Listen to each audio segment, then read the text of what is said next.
काजू आणि आंबा उत्पादक जे आहेत त्यांनी हे आंदोलन केलेलं आहे। शिवालयाबाहेर आपण बघतोय की आंबा उत्पादकांचं, काजू उत्पादकांचे आंदोलन सुरू आहे। स्वतः राजू शेट्टी त्या ठिकाणी आहेत। आपण अधिक माहिती घेऊयात आपले प्रतिनिधी गणेश कवडे यांच्याकडून। गणेश, काय अधिक माहिती आहे? शेतकरी आंदोलन करतायत दरवाढी संदर्भात।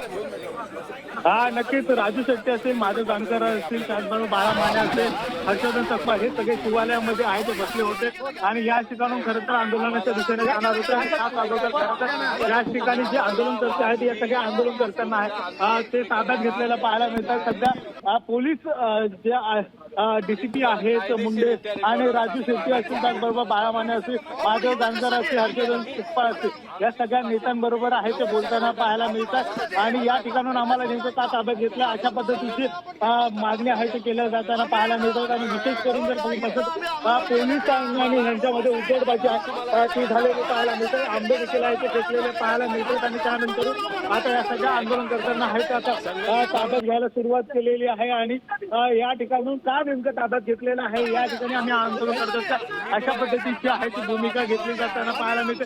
आम्ही या शिवालयाच्या ऑफिसमध्ये बसलो होतो, त्यामुळे आम्ही आमच्या कार्यालयात बसायचं नाही अशी देखील आहे ती भूमिका राजू शेट्टी यांच्याकडून मांडण्यात येते। त्यामुळे आता या आंदोलन करताना या ठिकाणी सगळ्यांना ताब्यात घेतात। गणेश, शेतकऱ्यांच्या नेमक्या मागण्या काय आहेत या संदर्भात?